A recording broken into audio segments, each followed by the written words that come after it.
नमस्कार दोस्तों, आपका स्वागत करता हूं इस YouTube चैनल SSC टोटल पर। दोस्तों आज हम लोग रीजनिंग के पार्ट नंबर 9 को देखने वाले हैं और इस वाले पार्ट के अंदर आज हम लोग रीजनिंग के अलग अलग प्रकार के इम्पोर्टेंट प्रश्न को देखने वाले हैं। दोस्तों ये सारे प्रश्न आपके आने वाले आगामी सभी परीक्षाओं के लिए काफ़ी महत्वपूर्ण होने वाला है। अभी आपको एग्जाम में कुछ इसी प्रकार के रीजनिंग के प्रश्न देखने को मिलेंगे, तो ये सारे प्रश्न को पहले आप लोग खुद से ज़रूर सॉल्व कीजिएगा और आप लोग हमारे साथ अंत तक बने रहिएगा। ये सारे प्रश्न को एकदम शॉर्ट ट्रिक के साथ सॉल्व करेंगे हम लोग। तो चलिए हम लोग 1 नंबर क्वेश्चन की ओर चलते हैं। ये रहा क्वेश्चन नंबर 1। क्वेश्चन नंबर 1 आपको कह रहा है समरूप जोड़ी का पता लगाए। ये जो प्रश्न है एनालॉजी का प्रश्न है। प्रश्न आपको कह रहा है जिस प्रकार से गेंद का संबंध फेंकना के साथ है उसी प्रकार से हम लोगों से पूछा जा रहा है ये दोनों खाली स्थान पर कौन से शब्द संबंधित भरे जाएंगे।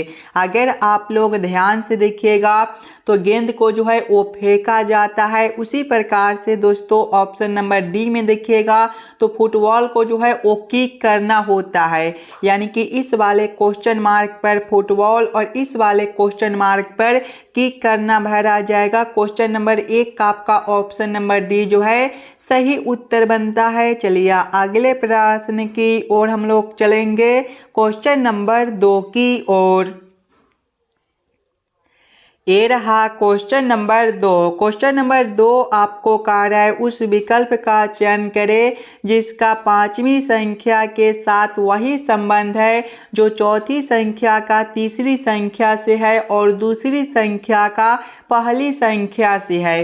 ये जो प्रश्न है ये आपका नंबर एनालॉजी रीजनिंग का प्रश्न है। प्रश्न आपको कह रहा है जिस प्रकार से 6 का संबंध 34 के साथ है, 8 का संबंध 62 के साथ है, उसी प्रकार से हम लोगों से पूछा जा रहा है 9 का संबंध कौन सा संख्या के साथ होगा जो इस वाले क्वेश्चन मार्क पर भरे जाएंगे। एकदम आसान सा प्रश्न है। सबसे पहले हम लोगों को क्या करना है, 6 से 34 लाना है। अगर दोस्तों पहले हम लोग 6 का स्क्वायर करते हैं तो 6 का स्क्वायर 36 होता है और 36 - 2 करने पर 34 बनता है। वही सेम आगे करेंगे। आगे 8 है तो पहले हम लोग 8 का स्क्वायर करेंगे।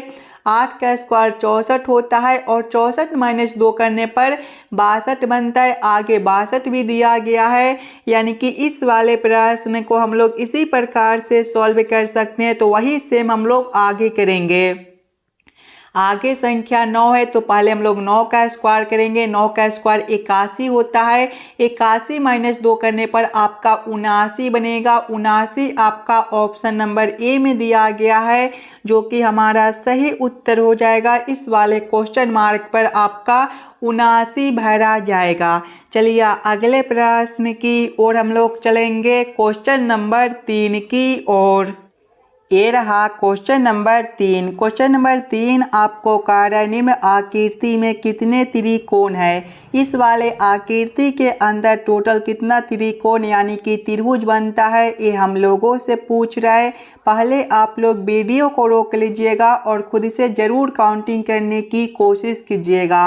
अगर आप लोग ध्यान से देखिएगा तो पहला त्रिभुज ए बनेगा, दूसरा ए बनता है, तीसरा ए बनेगा, चौथा ए बनेगा, पांचवा आपका ए हो जाएगा, छठा ए बनता है, सातवां ए बनेगा, आठवां ए बनेगा और एक त्रिभुज आपके यहाँ से लेकर यहाँ तक भी बनते यानी कि ए जो है आपके 9 में हो जाएंगे।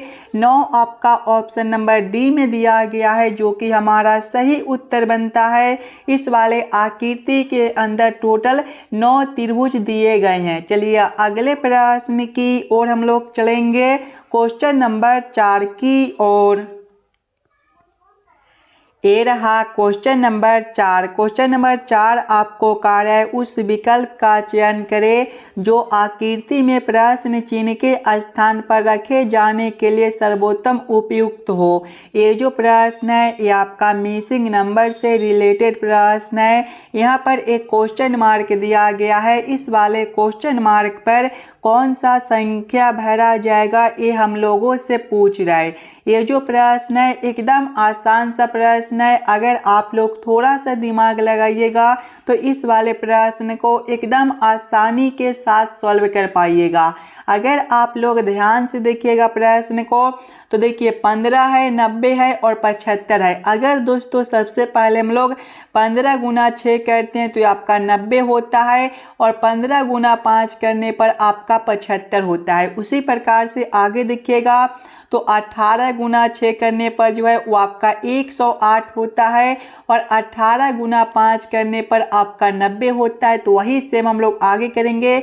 पहले क्या करेंगे, 21 गुना 6 करेंगे। 21 गुना 6 जो है वो आपका 126 होता है। आगे देखिएगा जब हम लोग 21 गुना 5 करते हैं तो 105 बनेगा। 105 आपका यहाँ पर दिया गया है, यानी कि इस वाले क्वेश्चन मार्क पर 126 भरे जाएंगे। 126 ऑप्शन नंबर बी में दिया गया है, जो कि हमारा सही उत्तर हो जाएगा। दोस्तों चलिए अगले प्रश्न की ओर हम लोग चलेंगे, क्वेश्चन नंबर 5 की ओर। ये रहा क्वेश्चन नंबर 5। क्वेश्चन नंबर 5 आपको कह रहा है किसी कोड भाषा में यदि करण को 45 लिखा जाता है तो उस भाषा में अरुण को कैसे लिखा जाएगा। ये जो प्रश्न है कोडिंग डी कोडिंग से रिलेटेड प्रश्न है और एकदम आसान सा प्रश्न है। सबसे पहले हम लोगों को ये समझना है कि करण से 45 किस प्रकार से लिखा हुआ है, उसी प्रकार से हम लोग सोचेंगे अरुण से हमारा क्या कोड बनेगा। अगर आप लोग ध्यान से देखिएगा करण को तो करण जो है वो आपके KARAN से मिलकर बनता है।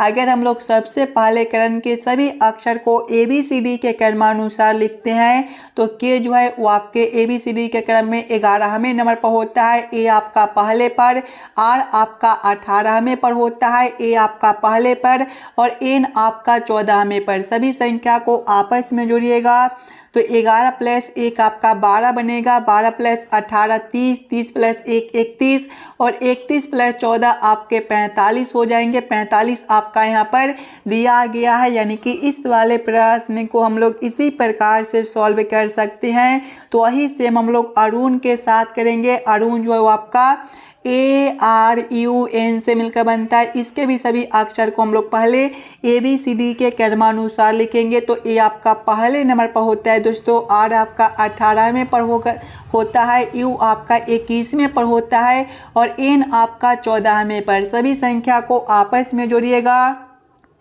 तो 1 प्लस 18 आपका 19 बनेगा। 19 प्लस 21 40 और 40 प्लस 14 जो है आपका 54 बनता है। 54 ऑप्शन नंबर ए में दिया गया है, जो कि हमारा सही उत्तर बनता है। चलिए अगले प्रश्न की ओर हम लोग चलेंगे, क्वेश्चन नंबर 6 की ओर।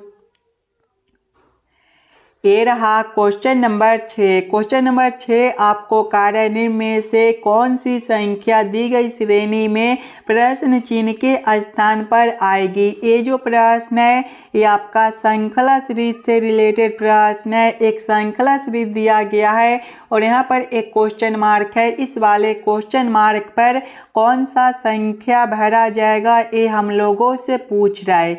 सबसे पहले आप लोग श्रृंखला सीरीज को ध्यान से देखिए। श्रृंखला सीरीज को देखिएगा तो पहले आपका 27 दिया गया है। 27 के आगे देखिए आपका 54 दिया हुआ है। 54 के आगे देखिएगा तो आपका 42 दिया गया है। 42 के आगे आपका 84 दिया हुआ है। 84 के आगे देखिएगा तो आपका 72 दिया गया है। 72 के आगे आपका 144 है और 144 के आगे आपका क्वेश्चन मार्क है। अगर आप लोग ध्यान से देखिएगा तो 27 से आपका 54 है। देखिए 27 से 54 किस प्रकार से लिखा हुआ है तो 27 गुना 2 अगर हम लोग करते हैं तो 54 बनता है। आगे देखिएगा 54 से 42 है, यहाँ पर आपका -12 कर दिया गया है। आगे देखिए 42 से आपका 84, यहाँ पर फिर से गुना 2 कर दिया गया है। 84 से आपका 72 है, -12 है। 72 से 144 है, गुना 2 है और आगे क्वेश्चन मार्क है। ध्यान से देखिएगा मेरे भाई, तो एक बार गुना 2 है तो एक बार -12 है।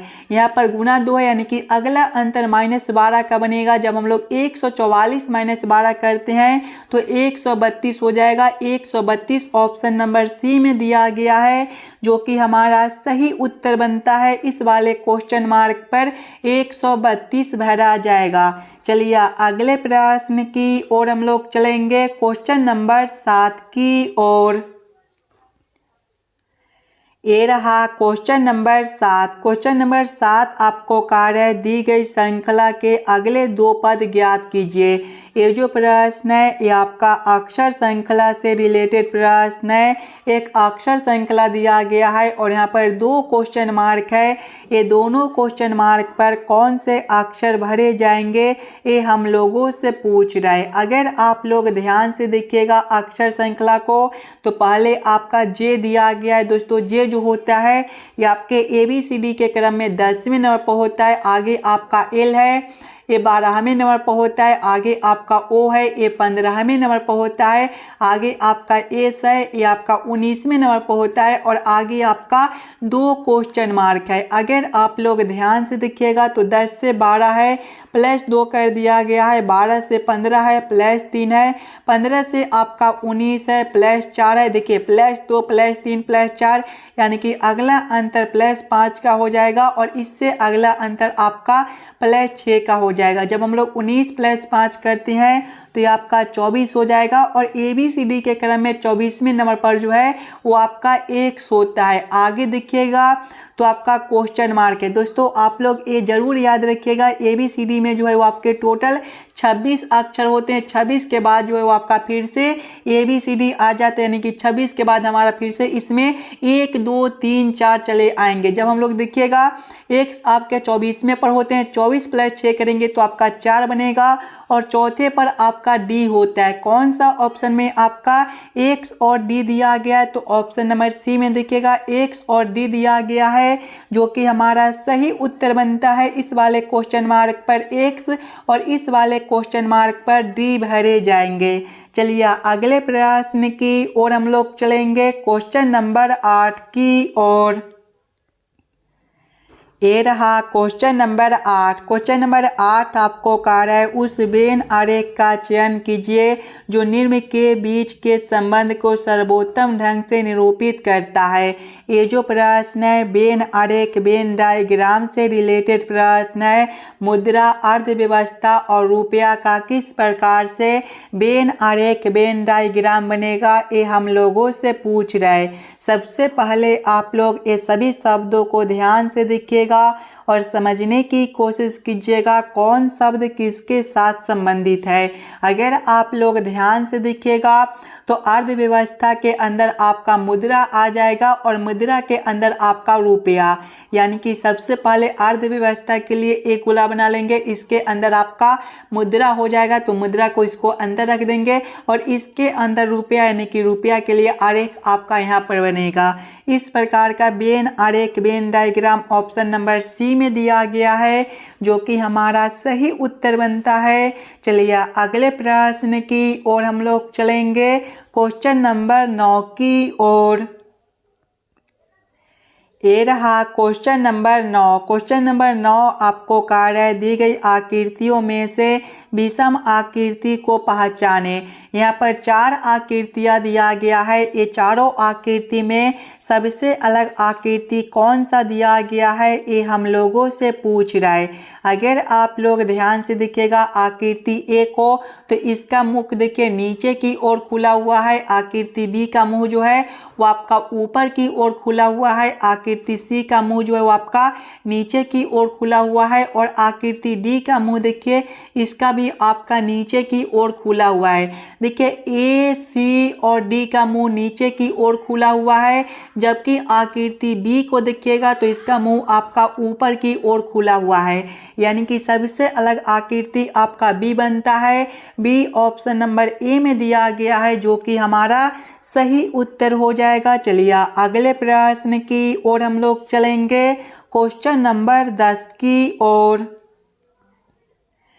ये रहा क्वेश्चन नंबर 10। क्वेश्चन नंबर 10 आपको कार्य निम्न आकृति का जल प्रतिबिंब चुने।